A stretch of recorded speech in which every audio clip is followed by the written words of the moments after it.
গুলো শুনেছি যে কুতিবা আলাইকুমুস সিয়াম কামা কুতিবা আলাল্লাযিনা মিন ক্বাবলিকুম লাআল্লাকুম তাত্তাকুন। রমজান এসেছে আমাদেরকে তাকওয়াবান, পরহেজগার, আল্লাহওয়ালা, খোদাভীতি এই সমস্ত বিষয়গুলো অর্জন করার জন্য। তো এগুলো পাবে কারা? রোজার দ্বারা মানুষ তাকওয়া অর্জন করবে, কিন্তু পাবে কারা? আল্লাহ পাক তার কোরআনে কারিমে আমাদেরকে জানিয়েছেন যালিকাল কিতাবু লা রাইবা ফিহি। এই একটা কিতাব যার ভেতরে কোনো সন্দেহ না, ভুলের কথা না। এখানে তাহলে খুসরুন শব্দটা থাকতো অথবা নিসিয়ান। এখানে আল্লাহ পাক দিয়েছেন রয়বুন। রয়বুন শব্দের শাব্দিক অর্থ কোনো সন্দেহ করা যাবে না। এই যে সন্দেহ করা যাবে না, কোরআনে কারিমের কি দু একটা আয়াতের উপরে না পূর্ণাঙ্গ কোরআনের উপরে? আমরা যেভাবে নামাজি, যেভাবে রোজাদার, এইভাবে যদি ব্যবসায়ী, এইভাবে যদি অন্তত রাজনীতিবিদ হতে পারতাম, বাংলাদেশটা আমার মনে হয় জান্নাত হয়ে যেত। কারণ নামাজ একেবারে আমরা কম পড়ি তা না। একটা মানুষ যদি চুরি করে, চুরি করলে তার পেছনে আমরা নামাজ পড়ি।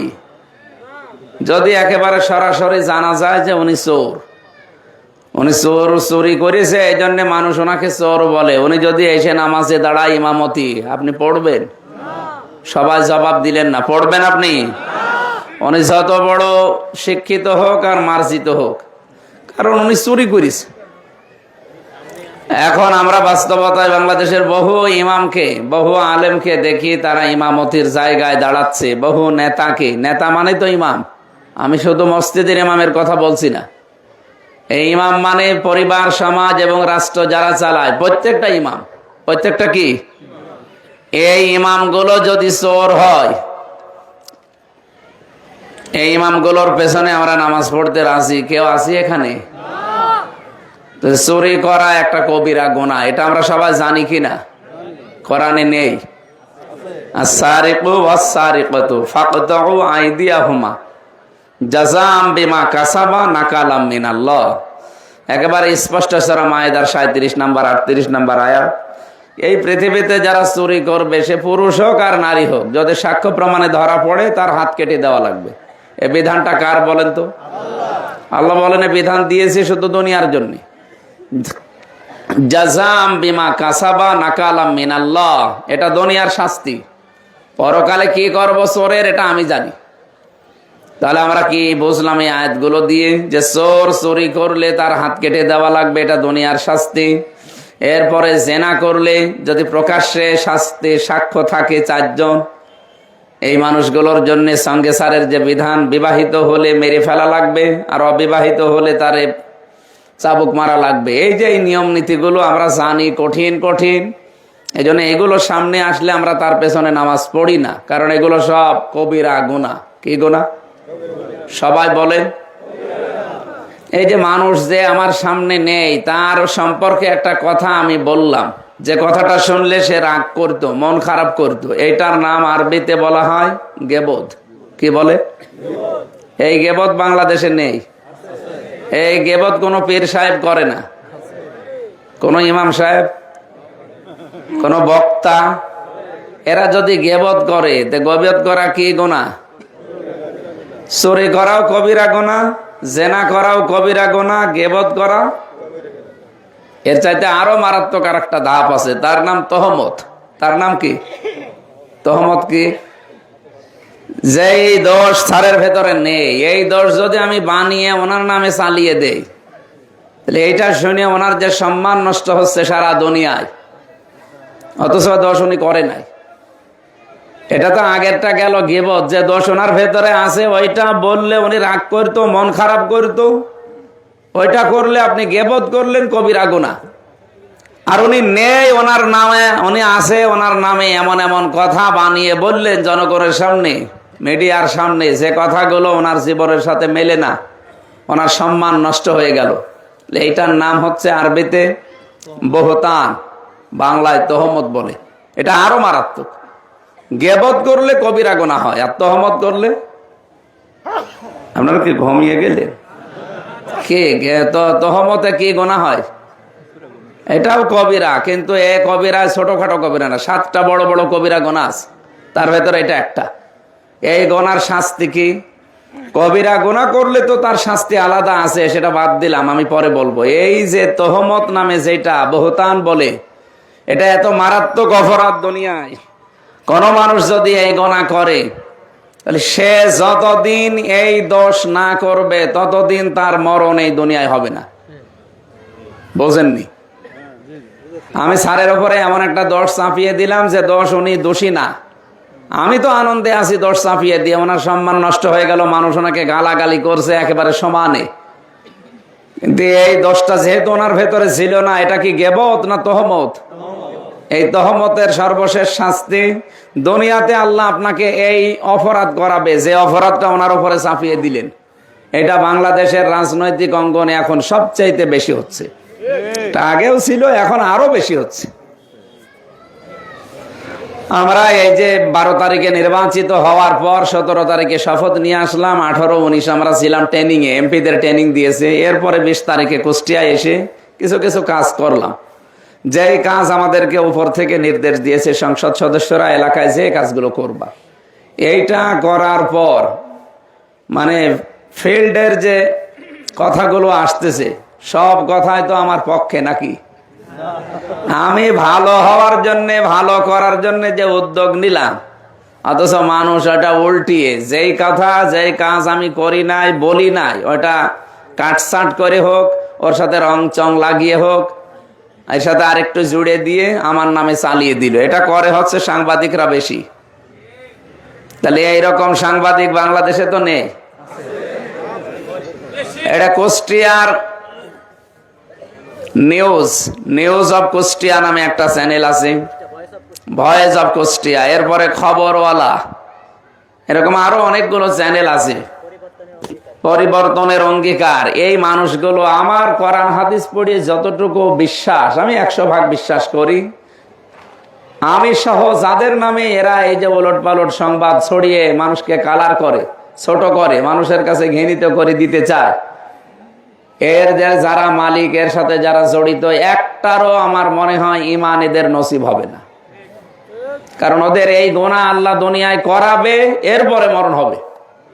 কারণ যে গুনার দোষ আমার উপর আপনি চাপিয়ে দিলেন, ওটা তো আমি করি নাই, আর ওটা আমি বলতেও চাইনি।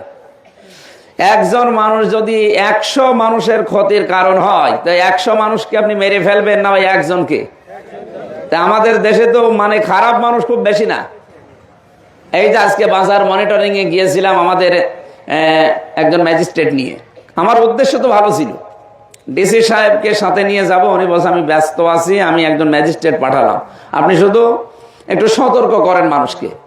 যে দেখে উনি 570 টাকা দিয়ে দেশি মুরগি কিনে এনেছে, দেখালো বিক্রি হচ্ছে 650 টাকা, অথচ সরকারের নিয়ম, ইসলামেরও নিয়ম, একটা মালে আপনি সর্বোচ্চ যা নিয়েছে তার থেকে 18 থেকে 20 টাকার বেশি লাভ করতে পারবেন না। এর চাইতে বেশি হলে সেটা অন্য আর একটা পর্যায়ে আছে, পরিবহন খরচ মিলে আরো আনুষঙ্গিক, ওগুলো আলাদা।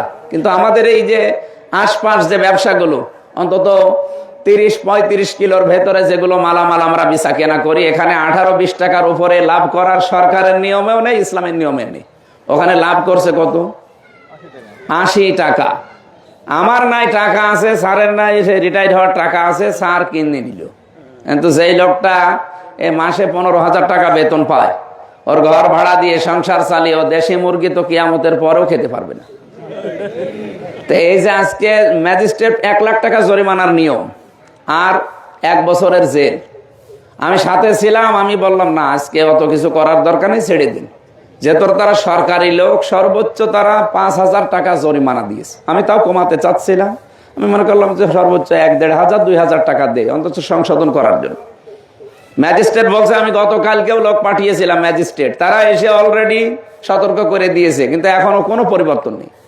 তা আপনি অন্তত এমপি সাহেব, আপনি সবার উপরে কুষ্টিয়ায় বাধা দিয়েন না, অন্তত 5,000 টাকা না দিলে কালকে আবার করবে।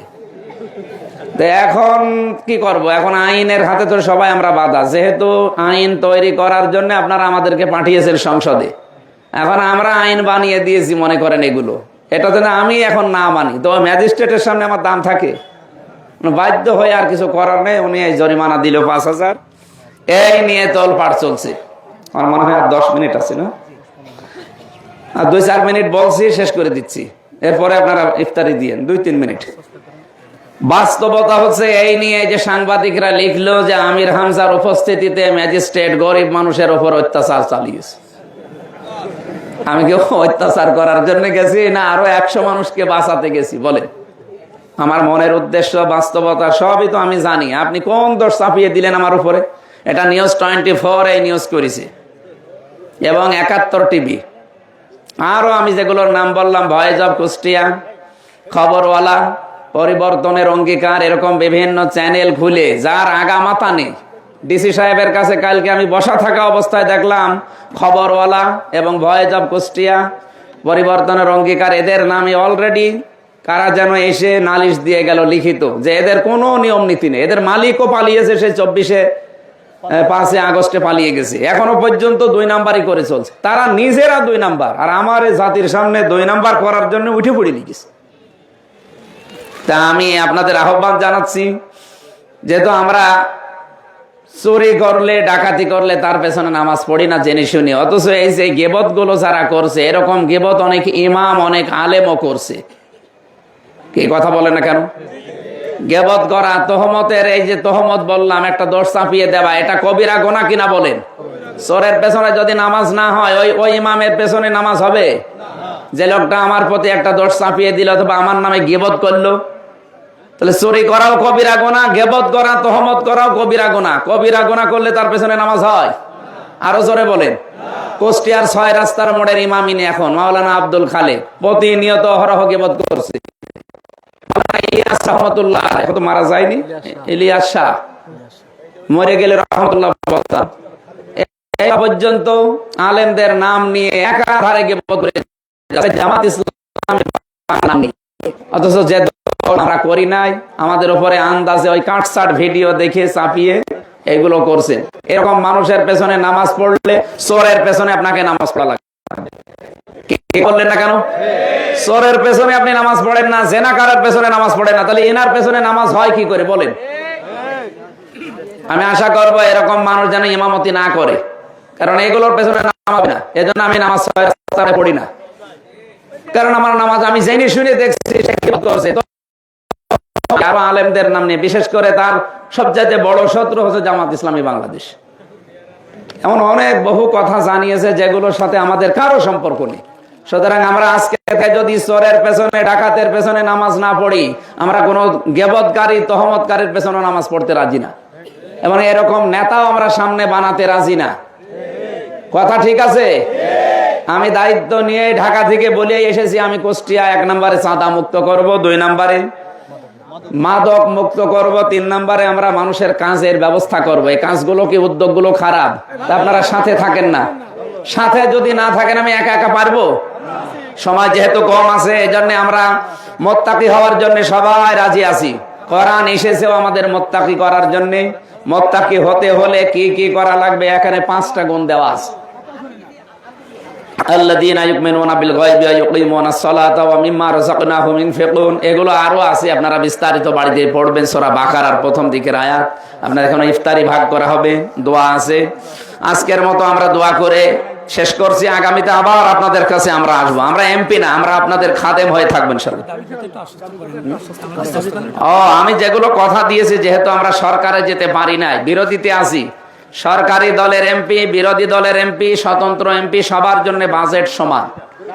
শুধুমাত্র এই কথা বলা যাবে না, শুধুমাত্র এই যে স্বতন্ত্র মহিলা মেম্বার, যারা মহিলা এমপি যারা হবে, নারী এমপি, সংসদ সদস্য সংরক্ষিত, এই 50 জনেরটা একটু আলাদা আলাদা, ওদের অল্প অল্প কিছু দেবে নাম কাস্তে। কিন্তু এই যে 300 জন যারা, তাদের প্রত্যেকের সমান, সে সরকার দলে হোক, বিরোধী দলে হোক, স্বতন্ত্র হোক। আমার তো আর না খাওয়ার কোনো সিস্টেম নেই, কিরমান কাতিবিন তো আছে, আরো আছে। সুতরাং আমার যেহেতু বলা আছে যে 5 টাকা এই 5 বছরে বাড়বে না, আরো যা আছে কমে যাবে। সুতরাং যা আসবে আমি কথা দিয়ে যাচ্ছি, এই রমজানে ইফতারের আগে যেখানে যেটা আসবে শুধু দায়িত্ব নিয়ে পৌঁছিয়ে দেব। কিন্তু এই জায়গায় যেন আবার কেউ মারিং কাটিং না করে। অনেকে আছে যারা সরকারি দলে আছে, ওরা মনে করছে আমরা একেবারে কি হয়ে গেছি সব। আবার না, কিছু নিতে হলে আপনার আমার সই লাগবে, তাছাড়া আপনি পাবেনও না। এই জন্য আমি খেতে দেবো না কাউকে, অন্তত 5 বছর আমরা সবাই না খেয়ে থাকি। যা আসবে অন্তত মানুষের কাছে বিলিয়ে দেয়। যা রাস্তা আমি দেখেছি নির্বাচনের আগে, এই আসিরদের গ্রামের যে 7.5 কিলোমিটার রাস্তাটা, ওই কি হারুমড় থেকে একেবারে সেদুর ঘাট, এই 7.5 কিলোমিটার আমি দেখবো। এরপর আর একটা বাগডাঙ্গার ওই রাস্তাটাও আমি গেছি। এখানে রাস্তা আমি এটা ঠিক আছে, যেগুলো আছে আসলেই তো পৌঁছিয়ে দিচ্ছি। আর কি, আমার তো আর বাড়ি নিয়ে যাওয়ার কায়দা নেই, পৌঁছিয়ে দেবো। সালাম আলাইকুম। হ্যাঁ, আমরা ওটা চেষ্টাতে আছি। জি আলহামদুলিল্লাহ, আমাদের এমপি মহোদয় একজন আলেম মানুষ। আপনারা যে ধর্মীয় গুলো যে দাবি করেছেন, ইনশাল্লাহ আমরা আস্তে আস্তে, সময় তো অনেক আছে, 5 বছর, আল্লাহ যদি আমাদের চাই ইনশাল্লাহ পূরণ হবে। তবে আশা রাখেন প্রিয় ভাইরা, যারা দায়িত্ব আছেন একটু ইফতারগুলো বন্টন করে দেন। আমরা এখনো দোয়া করব, দোয়া মোনাজাত করে আপনারা যাবেন, দোয়া মোনাজাত করে যাবেন। আজকে সাইরে নাই, পাশে সময় আছে 7 মিনিট। বলো 1-2 মিনিট কথা বলো। আপনারা চেয়ার নিয়ে ঘুরিয়ে সকলে চেয়ারগুলো নিয়ে ঘুরিয়ে বসেন। প্রিয় ভাইরা, আমাদের এমপি মহোদয় যে আপনাদের আশ্বস্ত করলেন,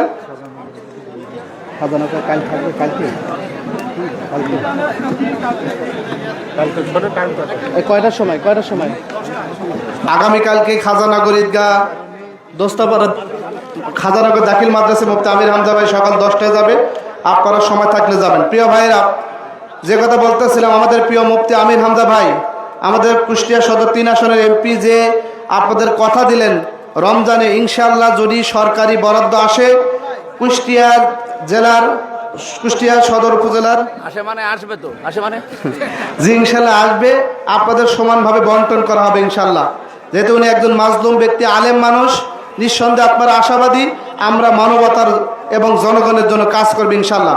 আপনাদের কাছে একটা দাবি রাখবো, এরপরে জামাত ইসলাম থেকে যতগুলো নির্বাচনে অংশগ্রহণ করবে, প্রত্যেকটা নির্বাচনে আপনারা আমাদের সঙ্গে থাকবেন। উপজেলা নির্বাচন, চেয়ারম্যান মেম্বার নির্বাচন, ইনশাল্লাহ আপনারা আমাদের পাশে থাকবেন, আমরা আপনাদের পাশে থাকব। কথা দিচ্ছি, আমরা আপনাদের এলাকার জন্য, এই ইউনিয়নের জন্য কাজ করবে ইনশাল্লাহ। থাকবেন তো? হাত তুলে দেখান, থাকবেন তো ইনশাল্লাহ। আমাদের সামনে যে উপজেলা ক্যান্ডিডেট আছেন, আমাদের প্রিয় ভাই খায়রুল ইসলাম রবিন ভাই, যারা ক্যান্ডিডেট আছেন আমাদের জন্য দোয়া করবেন। এ পর্যায়ে দোয়া মোনাজাত হবে, আমাদের প্রিয় মুফতি আমির হামজা ভাই দোয়া পরিচালনা করবেন। যে প্রবাসীরা টাকা পয়সা দিয়ে আয়োজন করছে, দোয়া করেন। আর কি নাম? প্রবাসীরা, এলাকার আর গোরস্থান। আল্লাহুম্মা সাল্লি আলা মুহাম্মাদ ওয়া আলিহি ওয়া সাহবিহি ওয়া বারিক ওয়া সাল্লিম। আল্লাহুম্মা আমিন। লা ইলাহা ইল্লা আনতা সুবহানাক ইন্নী কুনতু মিনাজ জালিমিন। আল্লাহ তাআলা, সারা দিন আমরা রোজা রেখেছি, ক্লান্ত শ্রান্ত এবং পরিশ্রান্ত হয়ে আমাদের মুখের চোখের আমাদের কাকুতি মিনতের দিকে তুমি একটু তাকাও। রব্বুল আলামিন সব আমাদের সামনে রেডি আছে, শুধুমাত্র তোমার হুকুম হয়নি, এই জন্য আমরা বসে আছি। এই ভয়টার দিকে তাকিয়ে হলো আমাদের আজকে মাফ করে দাও। জীবনে বহু অপরাধ করেছি, আমরা জানি আমাদের অপরাধ যত বড়, তোমার রহমত তার চাইতে অনেক বড়। রোজাদারের দিকে তাকাও। ইফতারের আগে দোয়া কবুল হয়, এটা নবীজির মুখে আমরা শুনেছি, বিশ্বনবীর হাদিস থেকে জেনেছি। মেহেরবানি করে আজকের এই মোনাজাত, যাদের উদ্দেশ্যে আজকের এই আয়োজন, প্রবাস থেকে বহু বান্দারা টাকা পয়সা পাঠিয়েছে। আলজারা ইউনিয়নের আমানতপুর 5 নম্বর ওয়ার্ডের উদ্যোগে আজকের এই ইফতারি অনুষ্ঠান, পবিত্র অনুষ্ঠানের সাথে যারা জড়িত, সবাইকে কবুল করো। অনেকে অনেক কষ্ট করছে তোমার বান্দাদের ইফতারি করাতে। নবীজি বলেছেন, একজনকে ইফতারি করালে একটা রোজার সওয়াব পাওয়া যায়। এরা বহু মানুষকে আজকে ইফতারি করাচ্ছে, প্রায় 400-500 মানুষ, 700 মানুষকে যারা ইফতারি করিয়েছে, প্রতিটি রোজার সওয়াব ওই মানুষগুলোর আমল নামায় পৌঁছিয়ে দাও। আল্লাহ, অনেক কিছু আমাদের দরকার এই দুনিয়ার জীবনে, সব হাওয়াইজ পূর্ণ করে দাও। আজকের যারা মেহমান হিসাবে এসেছে, আমাদের শ্রদ্ধাভাজন স্যার, জেলার সহকারী সেক্রেটারি মাওলানা সহ যত আলেম ওলামা এসেছে, মুরব্বীরা এসেছে, একজনকেও খালি হাতে ফেরত দিও না। মেহেরবানি করে আমাদের জীবনের জায়েজ আশাগুলো পূরণ করে দাও। রব্বুল আলামিন, বহু কষ্ট হচ্ছে এই পৃথিবীর জমিন আমাদেরকে পার করতে, আমাদের কষ্টগুলো দূর করে দাও। আমাদের যে আশা আকাঙ্ক্ষা সম্ভাবনা, আমরা যে স্বপ্ন দেখেছিলাম, সেই স্বপ্নের বাধা হয়ে অনেকে এখন দাঁড়িয়ে গেছে। এই সবগুলোকে তুমি মোকাবেলা করার জন্য যথেষ্ট হয়ে যাও। আল্লাহুম্মা ইন্না নাজআলুকা ফি নুহুরিহিম ওয়া নাউযু বিকা মিন শুরুরিহিম। পাশে যে সমস্ত মানুষ ঘুমিয়ে আছে কবরে, এদেরকে মাফ করো। আগামীর বাংলাদেশ আল্লাহ তুমি ন্যায় ইনসাফ প্রতিষ্ঠার বাংলাদেশ বানিয়ে দাও। বারাকাল্লাহু লানা ওয়া লাকুম ফিল কুরআনিল আযীম। আলহামদুলিল্লাহি রাব্বিল আলামিন।